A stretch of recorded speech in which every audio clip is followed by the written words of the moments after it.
Shanghai Halloween explodes, people dress up to mock current affairs, police close roads and clear the area. Suspected simple funeral hall photo of Keqiang exposed, wife Cheng receives guests. COVID-19 experts pass away one by one due to severe illness. Major outbreak of Mycoplasma pneumonia in China, hospital emergency queue takes over 5 hours. Crop damage, the CCP frantically grabs wheat from 3 countries, potentially driving up global prices. Amid investors turning away from the CCP, Vietnam plans to build its first semiconductor factory. It's all covered in today's China Truths. Shanghai Halloween explodes, people dress up to mock current affairs, police close roads and clear the area. In the lead-up to Western Halloween, the streets of Shanghai, often referred to as China's Magic City, have recently witnessed significant gatherings of young people participating in costume parades, turning them into havens for cosplay. Notably, many of them have donned outfits that appear to satirize the current state of affairs, ranging from celebrities in Batman to Taiwan President Tsai Ing-wen, nucleic acid testers, and laborers, drawing considerable attention. In more detail, the costumes of some young participants subtly reference the prevailing conditions in China, such as the ongoing decline of the stock market, struggles in finding employment, and injustices within the legal system. Over the past 3 years, the arduous experiences related to epidemic prevention have made getting nucleic acid testing a central theme in these costumes. However, some individuals were swiftly approached by the police. There was even one person who dressed as a rat duck to carry out nucleic acid testing for others. Signs and costumes were utilized for various forms of satire. Some transformed into surveillance cameras as a nod to China's reputation as a surveillance state. There were also references to little bears and no backflow, which appeared to be directed at Xi Jinping. Additionally, a few individuals carried multiple blank pieces of paper, alluding to the white paper movement. However, what garnered attention during Shanghai's Halloween festivities was on the evening of October 28 when a woman dressed as part of a funeral procession with a wreath, while a man next to her transformed into a banner pole with the words "I'm in Shanghai, really miss you to death" written on it. Due to the mysterious death of the former Chinese premier Keqiang, "really miss you to death" was interpreted as a reference. Both of these costume wearers were eventually punished by the Shanghai police. Furthermore, according to a Chinese outlet, The Paper, on the evening of the 31st, the police announced that due to an excessively large crowd, bar number 158 on Jiulu Road in Shanghai will no longer accept guests and will only allow existing guests to leave. Line 13's Huaihai Middle Road Station was temporarily closed. Videos depict the police clearing the area, and many individuals, including the Spider-Man actor, were driven away by the police. These related topics have ignited extensive discussions on Weibo. Some individuals humorously referred to it as Halloween with numerous memes. Some commented, they don't even allow their own culture to be open for young people to innovate and promote. As soon as they do something, criticism follows. They are essentially pressuring young people to admire foreign cultures. The impersonator portraying nucleic acid testing was questioned by the police, leading to mockery from many netizens. Is it that they can't acknowledge what happened just a year ago?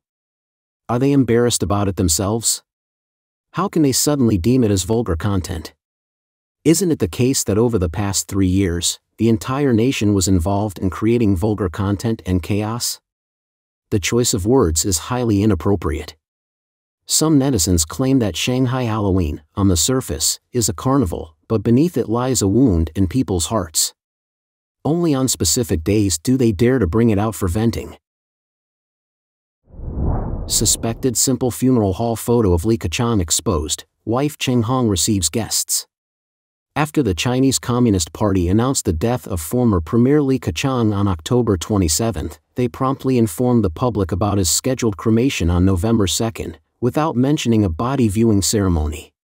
Notably, on October 31, 2 photos related to Keqiang's memorial hall appeared on the internet. One of these photos seems to capture the interior of the memorial hall, which appears to be a small and makeshift memorial hall set up. There are only a few white or yellow flower arrangements positioned beneath a portrait of Li Keqiang. There is only one individual with a concealed face standing next to the portrait, and no one else is present. Some internet users speculate that the location could be the Babaishan Cemetery in Beijing. Many netizens voiced their concerns in the comments, expressing sentiments like a state-level memorial hall should not look like this and even shabbier than my grandfather's. The funeral couplets displayed under Li Keqiang's portrait appear to contain the words Cheng leads the entire family in solemn mourning, and the black banner above the portrait reads Deep condolences to Keqiang, omitting the family name. These details strongly suggest that the memorial hall has been set up by the family for private use. It is known that Cheng is Li Keqiang's wife. The other photo shows Cheng welcoming visitors at the entrance. She appears to have white hair and looks fatigued in these photos. In both pictures, the faces of the men are either obscured or blurred, indicating that the memorial service may not be intended for public access. However, in the second photo, a young man standing behind a pillar partially reveals his face without pixelation. Some netizens have speculated about his identity, suspecting that he could be a member of the Central Guard Bureau, possibly assigned by the authorities to monitor the Li family. Currently, rumors about Li Keqiang dying from illness are spreading widely on the internet. Some people question why family members like Cheng haven't made any public statements, and there are rumors that the family's request for an autopsy has been rejected. This differs from the usual practice in the CCP, which holds body viewing ceremonies for current and former senior leaders before cremation, often at Babaishan Cemetery. Speculation in the public suggests that Li Keqiang's cause of death may be under scrutiny, and the authorities chose to cremate the body quickly and discreetly to prevent any prolonged discussions or controversies. At this time, it's challenging to determine the identity and motivation of the individuals who leaked these photos. COVID-19 experts pass away one by one due to severe illness. As previously reported, Wu Zunyo, the former chief epidemiologist of the Chinese Center for Disease Control and Prevention, passed away on October 27 at the age of 60. Coincidentally, over the past 3 years of the pandemic, several virus and vaccine experts in China, many of them relatively young, have passed away one after another. This list includes vaccine expert Zhao Zhendong, who died in September 2020 at the age of 53, nucleic acid testing research expert Bai Xiaohui, who passed away in March 2022 at the age of 42, Beijing Sinovac Biological Products Company executive, Chao Xiaobin, who died in April 2022 at the age of 45, and renowned virologist Wu Jiangwo from Wuhan University, who passed away in October 2022 at the age of 60. Wu Zunyo was at the forefront of implementing Xi Jinping's zero-COVID policy, actively supporting highly stringent control measures as the chief epidemiologist. Although official reports state that Wu Zunyo died from pancreatic cancer, there are online rumors suggesting that his extensive knowledge about the secrets of the Chinese Communist Party's handling of the COVID-19 virus led to him being silenced by the authorities. While these claims cannot be verified, new doubts have quickly emerged, with some netizens asking, why are experts in COVID-19 vaccines passing away one after another? Kai Shenkuan, a well-known Chinese economist and blogger, stated, "This virus has, in reality, evolved into a politicized virus. It's no longer just a simple disease-related virus, it's become inextricably linked with politics." So, over the past few years when Wu Zunyo held his position, all of his repeated statements were politically motivated. He didn't express views from the perspective of disease prevention and control. Instead, he aligned himself with what is considered politically correct.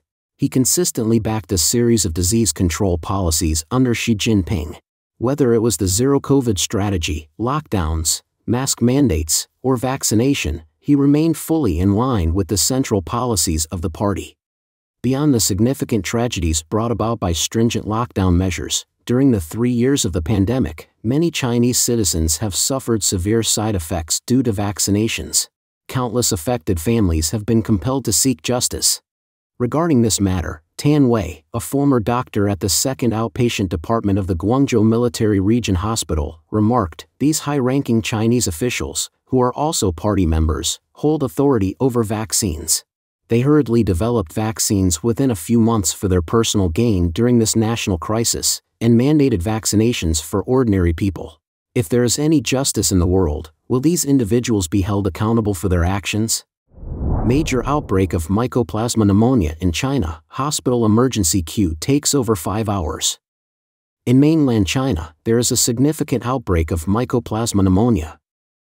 According to a report by China News on the 30th, this year has seen a surge in respiratory infectious diseases, leading to a substantial increase in the number of patients visiting emergency departments in various hospitals. Some patients have reported waiting for as long as 5 to 6 hours in the hospital. While many of these patients are children, there is also a considerable number of affected adults. Parents of sick children have expressed their frustrations to the media, saying that they arrived at 7:30 in the morning, and the doctors were still attending to patients from the night before, even from the night before that. Waiting until midnight or early morning is not uncommon. Medical professionals in mainland China have emphasized that Mycoplasma pneumonia can lead to recurrent infections and may sometimes co-occur with other pathogens like adenovirus and Streptococcus pneumoniae. The risk of mixed infections is higher in younger children, and if they are also infected with Mycoplasma, their symptoms may worsen. Dr. Huang Limin, a pediatric infectious disease specialist at National Taiwan University Children's Hospital, has informed Taiwanese media that the Mycoplasma pneumonia currently spreading in mainland China is displaying extraordinarily high levels of antibiotic resistance in Asia. Presently, the resistance to the primary antibiotic, erythromycin, stands at around 60% in Taiwan but has surged to as high as 100% in mainland China.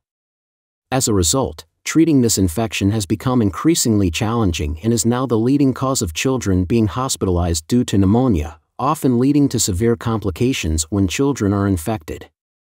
Conversely, there is no issue of antibiotic resistance in Europe and the United States, where patients typically recover within a few days of receiving antibiotic treatment.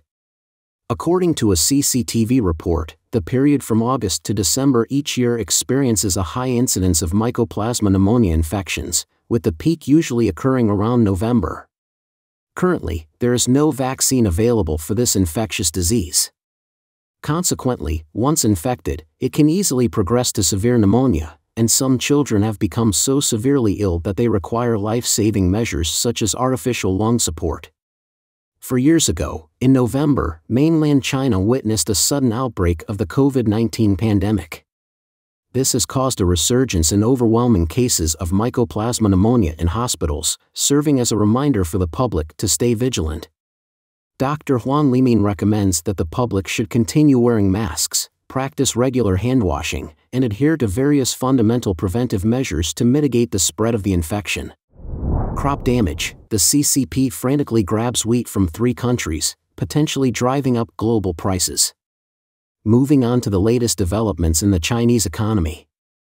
According to trade insiders who have shared their insights with Reuters, China is currently making unusually significant wheat imports this year, and the primary cause behind this surge is attributed to crop damage caused by heavy rainfall in the past months.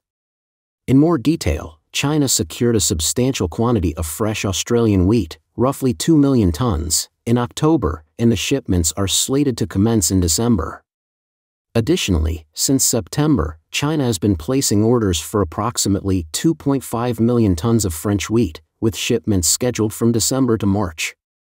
Notably, 2 traders based in Singapore have suggested that China's wheat imports for 2023 could potentially reach an impressive figure of around 12 million tons, surpassing the previous record of 9.96 million tons established in 2022.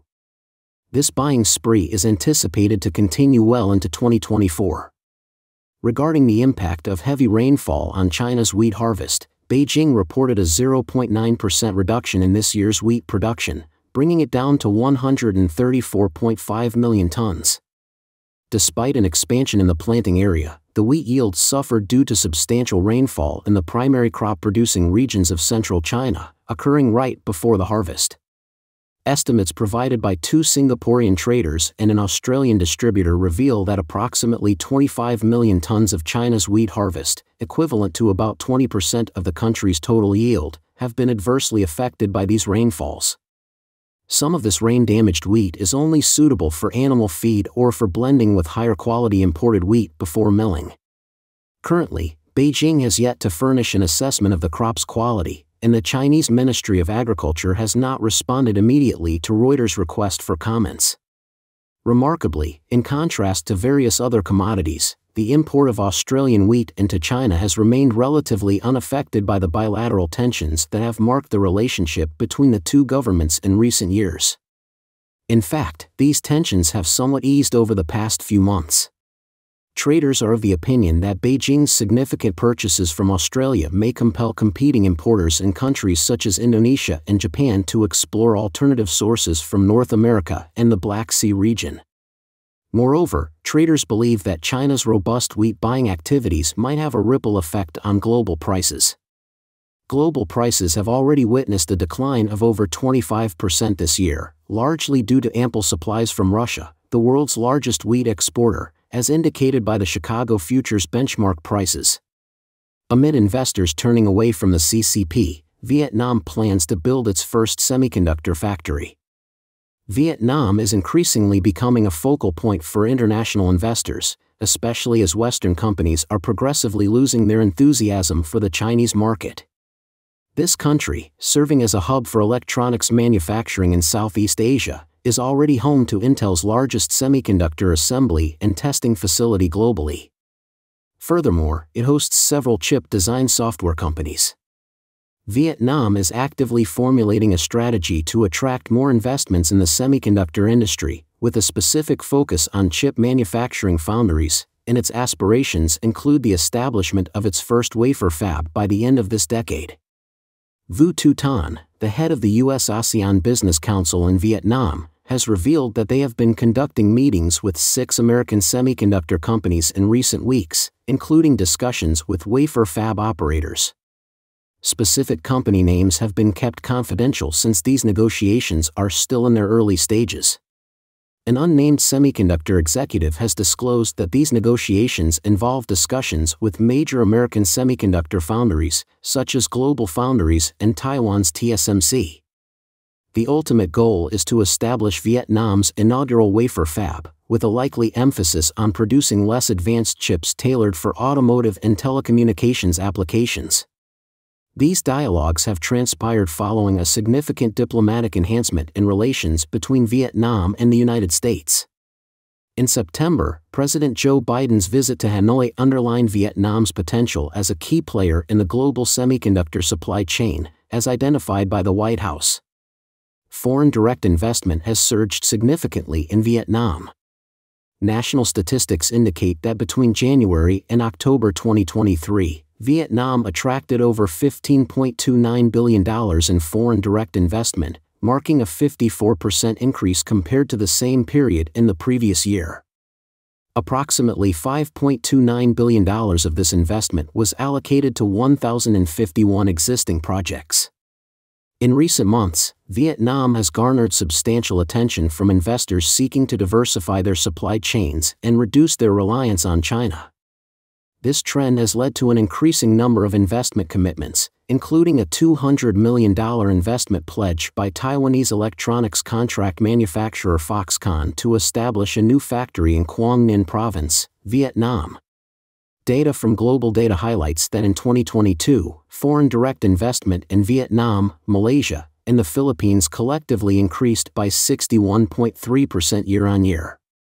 The number of foreign direct investment projects almost doubled compared to 2021, primarily due to Western companies displaying reduced interest in China. Don't forget to leave a comment in the section below to share your opinions on today's topic with us. Make sure to like and subscribe to see more interesting topics from China Truths.